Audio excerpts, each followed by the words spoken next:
Akhensa ku va mpfuleli channel ya Matimba Emmanuel Maluleke YouTube channel. Kombela mi subscribe ku channel yi kota ku kula ku fana na ti-channel letin'wana. Content leyi ni lavaka ku vulavula hi yona sweswiwani ne. A ni yimele December yi fika. Ni yi fambile mitlangu ya maxaka na vanghana. Loko ni fika kona a ni fika ni tshama ni ti londla.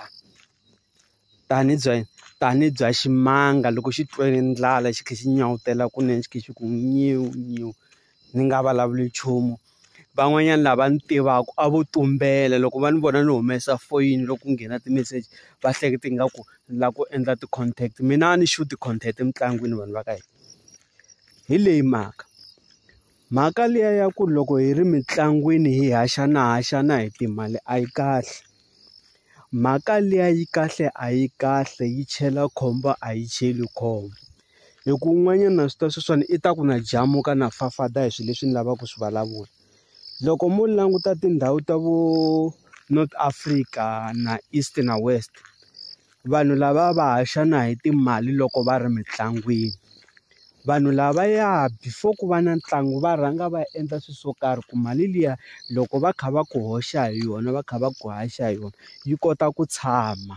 Mara mi kuma ku hina vanhu va Afrika-Dzonga a hi swi endli sweswo. Munhu o tsaka a hlekelela loko va kha va n'wi hoxa hi mali a ntlangwini wo karhi. A hi nge xikombiso hi mina ni na ntlangu laha kaya vanhu va fika va ni haxatela hi mali ni hlekelela, kambe a ni swi tivi ku mundzuku ka siku ku ya ta yini. Loko va kha va ku haxa hi mali liya swi nga endla ka wena loko yi ta kumbe yi ri ma 200,000 300,000 va kha va ku haxa kumbe ma 10,000 loko ntlangu wu herile. Mali liya u kuma ku a yi tshami.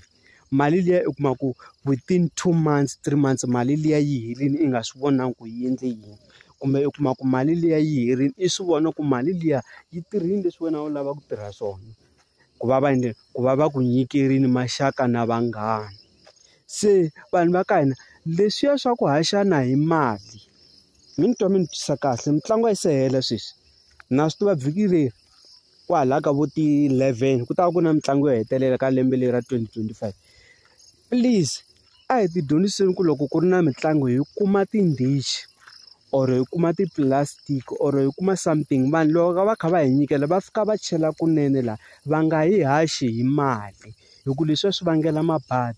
Na loko wo suka sweswiwani wena i ya en'angeni mali ya haxiwa i fika i yi veka hansi. Na n'wina mi nga ya ka maporofita ma-December lama nga hela sweswiwani mi tlhelelaka emintirhweni. Loko mi ya lava titayere loko va ku hayi a hi khenseni hi xikhongelo a mi teka R100 liya mi veka hansi. A mi zangi mi fika mi haxa miporofita hi mali kumbe mi hoxa n'anga hi mali. Hikuva va ta ku byela ku swa yila swa hlola i hlolela munhu ku va i n'wi haxa hi mali.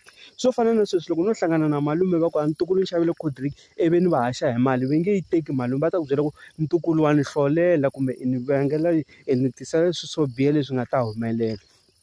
Se na le mitlangwini vanhu va ka hina n'wina mi nga ta nyikeriwa mi swi tshika. Loko vanhu va ta ku nyikeleni ma va byela ku hi kombela ku mi nga hi haxi hi mali. Hi kombela mi fika mi chela kunene la xibeganini or la xisambelwanini or mi chela ka plastic yaloye mi nga ta mi kha mi n'wi nyikela mi kha mi nyikela yena mi chela ka yena. Ku haxana hi mali emitlangwini a swi kahle. Lava mi nga nyikela na mali sweswi December i ta swi vona. Come February come March ta yi vona mali yaleyo yi ta va yi herile hikuva mali ka wena yi te hi ku haha yi ta tlhela hi ku haha. Se na khensa ku va mi langutile. Thank you.